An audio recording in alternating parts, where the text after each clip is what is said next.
PM Modi आज पंजाब और हरियाणा के दौरे पर रहेंगे। प्रधानमंत्री हरियाणा के फरीदाबाद में अमृता अस्पताल और मोहाली के मुल्लापुर में होमी भाभा कैंसर अस्पताल और अनुसंधान केंद्र का उद्घाटन करेंगे।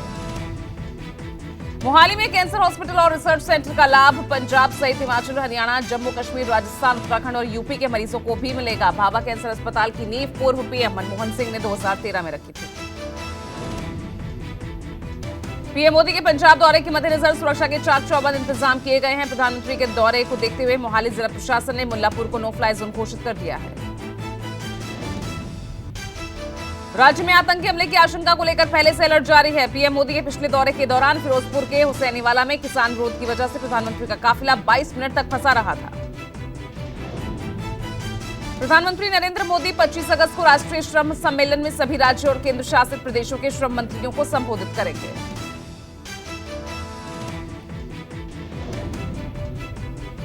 बिहार विधानसभा में मुख्यमंत्री नीतीश कुमार आज बहुमत साबित करेंगे। राज्य विधानसभा का 2 दिवसीय बुलाए गए विशेष सत्र में आज विश्वास मत हासिल करने के बाद गुरुवार को विधानसभा अध्यक्ष का चुनाव होगा। सीएम नीतीश कुमार की अगुवाई में 7 दलों के सहयोग से बनी सरकार को 164 विधायकों का समर्थन हासिल है। 243 सदस्यीय राज्य विधानसभा में ये आंकड़ा बहुमत के लिए जरूरी 122 से बेहद ज्यादा है। बिहार विधानसभा के स्पीकर चुनाव का पेंच फंस गया है। मौजूदा अध्यक्ष विजय सिन्हा ने इस्तीफा देने से इनकार कर दिया है। बिहार विधानसभा परिषद के नए सभापति के लिए आज दोपहर 12 बजे तक नामांकन लिए जाएंगे। अगले दिन सत्र के दौरान सभापति के लिए चुनाव होंगे। कांग्रेस अध्यक्ष सोनिया गांधी इलाज के लिए विदेश जाएंगी। सोनिया गांधी के साथ राहुल और प्रियंका गांधी वाड्रा भी जाएंगे। हालांकि गांधी परिवार के विदेश दौरे की तारीख और जगह का खुलासा नहीं हुआ। विदेश दौरे पर जा रही सोनिया इटली भी जाएंगी। कांग्रेस अध्यक्ष स्वदेश वापसी से पहले अपनी बीमार मां को देखने इटली जाएंगी। कांग्रेस की 4 सितंबर को प्रस्तावित महंगाई पर हल्ला बोल रैली को राहुल गांधी संबोधित करेंगे। इस बात की जानकारी पार्टी नेता जयराम रमेश ने दी। कांग्रेस 29 अगस्त को महंगाई हल्ला बोल रैली को लेकर 22 शहरों में और 7 सितंबर से शुरू होने वाली भारत जोड़ो यात्रा को लेकर 5 सितंबर को 32 शहरों में प्रेस कॉन्फ्रेंस करेगी। भारत जोड़ो यात्रा को लेकर कांग्रेस ने मंगलवार को लोगो, नारा और वेबसाइट लॉन्च की। पार्टी नेता जयराम रमेश और दिग्विजय सिंह ने यात्रा से जुड़ी तमाम बातें प्रेस कॉन्फ्रेंस में साझा की। दिल्ली में बीजेपी आज से केजरीवाल सरकार के खिलाफ चौपाल अभियान शुरू करेगी। सभी विधानसभा क्षेत्रों में चौपाल लगाकर शराब नीति में हुए कथित घोटाले का कच्चा चिट्ठा खोला जाएगा। छत्तीसगढ़ में भूपेश बघेल सरकार के खिलाफ बीजेपी आज सड़क पर उतरेगी। कांग्रेस सरकार पर वादाखिलाफी का आरोप लगाकर भाजपा युवा मोर्चा राजधानी रायपुर में प्रदर्शन करेगा। दिल्ली के एलजी वीके सक्सेना ने मुख्यमंत्री केजरीवाल को पत्र लिखा है। उपराज्यपाल ने पत्र में साफ किया कि बिना सीएम के दस्तखत के किसी फाइल को मंजूरी नहीं दी जाएगी। केंद्रीय मंत्री नितिन गडकरी ने एक बार फिर केंद्र सरकार को इशारों में कटघरे में खड़ा किया। गडकरी ने एक कार्यक्रम में बोलते हुए कहा, सरकार समय पर फैसला नहीं ले रही, जो कि एक बड़ी समस्या है।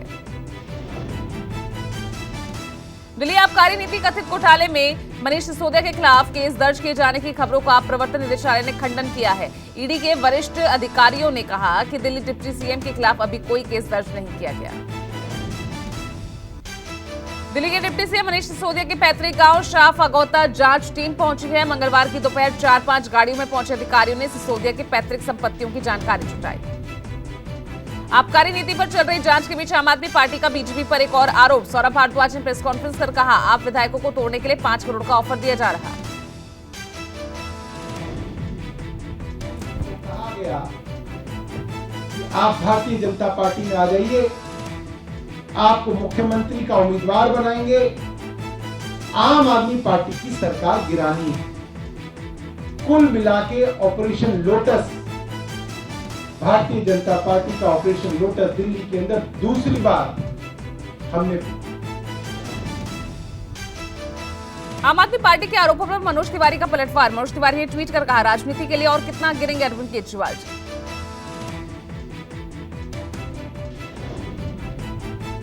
पैगंबर मोहम्मद पर कथित अपमानजनक बयान के मामले में गिरफ्तार तेलंगाना के बीजेपी विधायक टी राजा को रिहा कर दिया गया है। कोर्ट ने राजा को पुलिस रिमांड पर भेजने की मांग ठुकरा दी। हैदराबाद के गौशाला महल में सीट से विधायक है टी राजा। इन्हें रिहा किए जाने के विरोध में कई जगहों पर विरोध प्रदर्शन भी शुरू हो गया है। बीजेपी विधायक ने सोमवार की रात सोशल मीडिया पर पैगंबर मोहम्मद साहब को लेकर एक वीडियो पोस्ट की थी, जिसके बाद पुलिस कमिश्नर ऑफिस के बाहर प्रदर्शन शुरू हो गया था। बीजेपी ने पैगंबर साहब पर आपत्तिजनक पोस्ट के लिए टी राजा को पार्टी से सस्पेंड कर दिया है। राजा ने stand up comedian Munawar Faruqui और उनकी मां को लेकर भी अपशब्द कहे थे। बिग बॉस फेम और बीजेपी नेता सोनाली फोगाट की मौत पर गोवा पुलिस ने अप्राकृतिक मौत का केस दर्ज किया है। सोनाली फोगाट की मंगलवार को गोवा में हार्ट अटैक से मौत हो गई। 42 साल की सोनाली फोगाट की मौत पर परिजनों ने साजिश की आशंका जताई है। सोनाली की बहन का कहना है कि मौत से कुछ देर पहले मां से फोन पर बातचीत के दौरान टिकटॉक स्टार ने खाने में कुछ गड़बड़ी की बात कही थी। सोनाली फोगाट की मौत पर राष्ट्रीय महिला आयोग ने भी राज्य के डीजीपी से विस्तृत रिपोर्ट तलब की है। एनसीडब्ल्यू की अध्यक्ष रेखा शर्मा ने जांच के लिए 2 सदस्यीय टीम गठित की। सोनाली फोगाट 42 साल की थी। भारतीय जनता पार्टी ने सोनाली फोगाट को हिसार के आदमपुर विधानसभा सीट से उम्मीदवार बनाया था। बीजेपी की हरियाणा इकाई ने सोनाली फोगाट को महिला मोर्चा का प्रदेश उपाध्यक्ष भी नियुक्त किया था। सोनाली फोगाट के निधन से फैंस में शोक की लहर। बिल्किस बानो के दोषियों की रिहाई को सुप्रीम कोर्ट में चुनौती दी गई है। 14 अगस्त को बिल्किस बानो के दोषियों को सजा से राहत देते हुए रिहा कर दिया गया था। बिल्किस बानो मामले में वकील कपिल सिब्बल ने सुप्रीम कोर्ट में कहा कि एक प्रेग्नेंट महिला का बलात्कार हुआ, लोगों की हत्या हुई थी, इसलिए ये रिहाई गलत है। बिल्किस बानो केस में सजा सुनाने वाले बॉम्बे हाईकोर्ट के रिटायर्ड जज यूडी साल्वी ने दोषियों की रिहाई को गलत बताया। पूर्व न्यायाधीश ने कहा कि सरकार के पास माफी का अधिकार होने के बावजूद अपराध को लेकर बनी जनधारणा का भी ख्याल रखना चाहिए। महाराष्ट्र के उप मुख्यमंत्री देवेंद्र फडणवीस ने भी बिल्किस के रिहा हुए दोषियों को सम्मान दिए जाने को गलत बताया। विधानसभा में गैंगरेप पर चर्चा के दौरान फडणवीस ने कहा कि जघन्य गैंगरेप और सामूहिक हत्याओं के दोषियों को फूलमाला पहनाकर स्वागत किया जाना शर्मनाक है। राकेश टिकैत पर केंद्रीय मंत्री अजय मिश्रा टेनी के बिगड़े बोल। टेनी ने राकेश टिकैत को 2 कौड़ी का आदमी बताया। केंद्रीय मंत्री अजय और मिश्रा टेनी के विवादित बयान पर राकेश टिकैत का पलटवार। राकेश टिकैत ने कहा 1 साल से टेनी का लड़का जेल में बंद है तो गुस्सा आएगा। राष्ट्रीय लोकदल के अध्यक्ष जयंत चौधरी ने केंद्रीय गृह राज्य मंत्री अजय मिश्रा टेनी की बदजुबानी पर तीखा वार किया। जयंत ने कहा अपनी जुबान के जरिए मंत्री महोदय अपनी परवरिश, सोच और कार्यशैली प्रदर्शित कर रहे हैं। कांग्रेस नेता प्रियंका गांधी वाड्रा ने भी आपत्तिजनक बयान को लेकर केंद्रीय मंत्री अजय मिश्रा टेनी को घेरा। पीएम मोदी पर तंज कसते हुए प्रियंका ने कहा कि प्रधानमंत्री जी कब तक दागी मंत्रियों को बचाएंगे।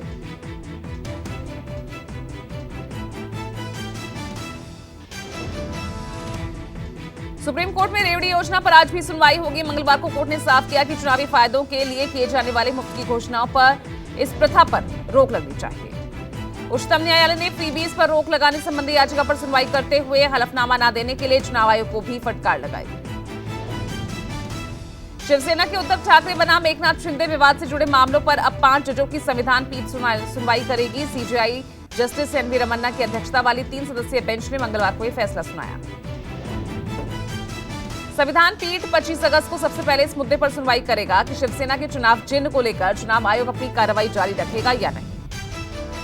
नौशेरा में फिर पाकिस्तानी आतंकी की घुसपैठ की कोशिश नाकाम। सेना ने 2 घुसपैठियों को मार गिराया। कल रात नौशेरा सेक्टर में घुसने की कोशिश कर रहे थे आतंकवादी। नौशेरा में 2 दिनों के अंदर घुसपैठ की दूसरी बड़ी घटना है। कल भी भारत में आत्मघाती हमला करने आए एक आतंकी को सेना ने एलओसी पर हुई मुठभेड़ के बाद गिरफ्तार किया था। भारतीय सेना ने रविवार को तबरक हुसैन नाम के आतंकी को नौशेरा सेक्टर में घुसपैठ करते हुए धर दबोचा। हनुमानगढ़ में तकनीकी खराबी के चलते आर्मी हेलीकॉप्टर की इमरजेंसी लैंडिंग हुई। हनुमानगढ़ के गांव धोलीपाल कीकरवाली के बीच हुई इमरजेंसी लैंडिंग। हेलीकॉप्टर में बैठे सभी सैनिक सुरक्षित है। तकनीकी खराबी के चलते खेत में उतारा गया था हेलीकॉप्टर। हिमाचल प्रदेश में बारिश का कहर जारी। अलग अलग लैंडस्लाइड और बाढ़ की वजह से अब तक 32 लोगों की मौत, कई गांवों से संपर्क टूटा। राजस्थान के कोटा के कई इलाके पानी में डूबे। लोगों के घर, बाजार, दुकानें सब जलमग्न हुई। एसडीआरएफ की टीम पानी में फंसे लोगों को बाहर निकालने की कोशिश में जुटा हुआ है, पर कई लोग अपना घर छोड़ने को तैयार नहीं। राजस्थान की बूंदी में नदी नाले उफान पर आने से कई मार्ग बंद हैं। जैतसागर झील से लगातार पानी की निकासी हो रही है। ओडिशा में भी बाढ़ से हालात बेहद खराब है। केंद्रपाड़ा का पूरा इलाका जलमग्न है। लोगों ने प्रशासन से गुहार लगाई। महाराष्ट्र के गोंदिया जिले में भारी बारिश के चलते ढहा पूरा घर। गोंदिया के अर्जुनी मोरेगांव इलाके की घटना। विदिशा जिले में बारिश का कहर लगातार हो रही बारिश से मकान हुआ धराशायी। कुछ ही सेकंड में घर भरभरा कर गिरा। विदिशा में बाढ़ से हालात बेहद खराब हुए। कई गांव पानी में डूबे। रेस्क्यू ऑपरेशन के लिए वायुसेना जुटी। भोपाल में बारिश से बदतर हुए हालात। शिवराज के मंत्री विश्वास सारंग ने संभाला मोर्चा। विश्वास सारंग ने बारिश में फंसे लोगों को रेस्क्यू टीम के साथ खुद माइक से अनाउंसमेंट की। गाजियाबाद से सटे हापुड़ में गंगा का जलस्तर बढ़ा। किसानों के खेतों में घुसा बाढ़ का पानी।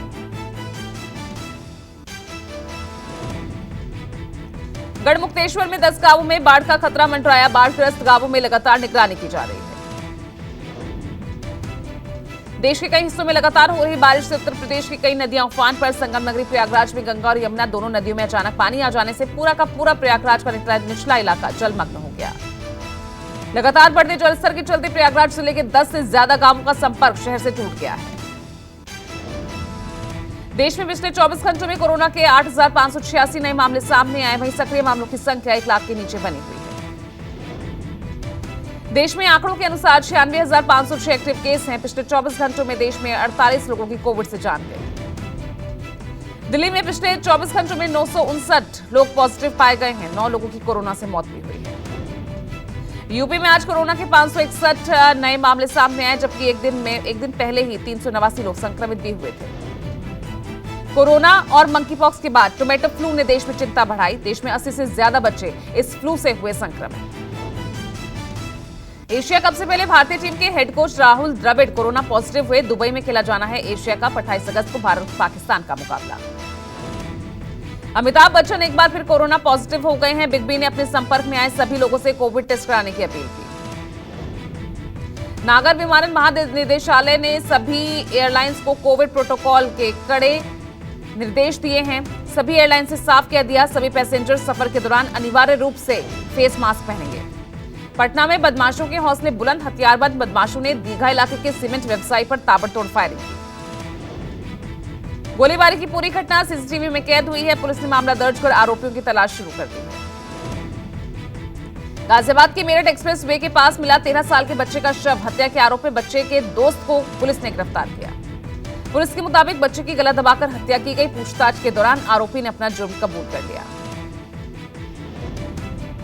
दिल्ली पुलिस की क्राइम ब्रांच ने 1 लाख रुपए के इनामी अंतर्राज्यीय ड्रग सप्लायर जावेद खान को गिरफ्तार किया। आरोपी बरेली में बैठकर देश के कई राज्यों में ड्रग सप्लाई करता था। दिल्ली यूनिवर्सिटी के 3 छात्र हत्या के आरोप में गिरफ्तार। गर्लफ्रेंड को लेकर हुए झगड़े में 21 अगस्त को शख्स की हुई थी हत्या। जांच के दौरान पुलिस को एक सुनील नाम का चश्मदीद राहगीर मिला, जिसने कृष्ण को बचाने की कोशिश की थी और इस दौरान उस पर भी चाकू से वार किया गया था। महाराष्ट्र के पुणे में पेट्रोल पंप पर लूट। कर्मचारियों पर हमला कर लुटेरों ने लूट की घटना को अंजाम दिया। लूट की पूरी वारदात पेट्रोल पंप पर लगे सीसीटीवी में कैद हो गई। मौके पर पहुंची पुलिस ने मामला दर्ज कर लिया। गाजियाबाद में सांसद को गाली देते हुए एक व्यक्ति का वीडियो वायरल। पुलिस ने कार्रवाई करते हुए आरोपी शख्स को गिरफ्तार किया। नोएडा में पुलिस और बदमाशों के बीच मुठभेड़। गोली लगने से 2 बदमाश हुए घायल। आरोपियों के पास से पिस्तौल, चोरी की बाइक, कारतूस बरामद।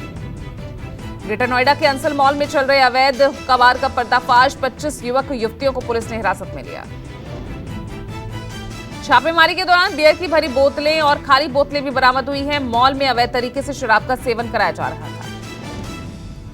भुवनेश्वर में एक मालगाड़ी के 5 डिब्बे पटरी से उतरी। ट्रेन सेवाएं प्रभावित हुई। हादसे में किसी प्रकार की कोई हानि नहीं। उज्जैन में बाबा महाकाल की शाही सवारी निकाली गई। ज्योतिरादित्य सिंधिया ने शिप्रा नदी पर पूजन किया। भगवान महाकाल राजसी ठाट बाट के साथ नगर भ्रमण पर निकले। बाबा की एक झलक पाने के लिए लोगों का हुजूम सड़कों पर देखा गया। बेंगलुरु में गणेश चतुर्थी का जश्न मनाने के लिए तैयारियां चल रही हैं। मूर्ति कारीगरों को इस साल अच्छा व्यापार होने की उम्मीद। मालदीव की राजधानी माले में मंगलवार को पर्यावरण मंत्री अली सोलीह पर चाकू से हमला किया गया। मंत्री पर हमला करने वाले शख्स को पुलिस ने गिरफ्तार कर लिया। मंत्री अली सोलीह को पहले आरोपी शख्स ने रोका, फिर कुरान की कुछ आयतें पढ़ने के बाद चाकू से हमला कर दिया। श्रीलंका के पूर्व राष्ट्रपति गोटाबाया राजपक्षे आज स्वदेश लौट रहे हैं। आर्थिक संकट को लेकर भड़के जनाक्रोश के बाद गोटाबाया 13 जुलाई को मालदीव के रास्ते सिंगापुर भाग गए थे। पाकिस्तान के पूर्व प्रधानमंत्री इमरान खान को इस्लामाबाद हाईकोर्ट ने नोटिस जारी कर जवाब तलब किया। हाईकोर्ट ने जनसभा में एडिशनल जज जेबा चौधरी को धमकाने के मामले में 31 अगस्त को पेश होने के आदेश दिए। पाकिस्तान के पूर्व पीएम और पीटीआई प्रमुख इमरान खान सहित पार्टी के 4 नेताओं के खिलाफ धारा 144 के उल्लंघन का केस दर्ज किया गया है। रूस के राष्ट्रपति पुतिन ने कार धमाके में मारी गई दारिया दुगिन को मरणोपरांत ऑर्डर ऑफ करेज सम्मान से नवाजा है। यूक्रेन आज अपना स्वाधीनता दिवस मना रहा है। इस मौके पर अमेरिका $3 अरब के नए सुरक्षा सहायता पैकेज का तोहफा दे सकता है।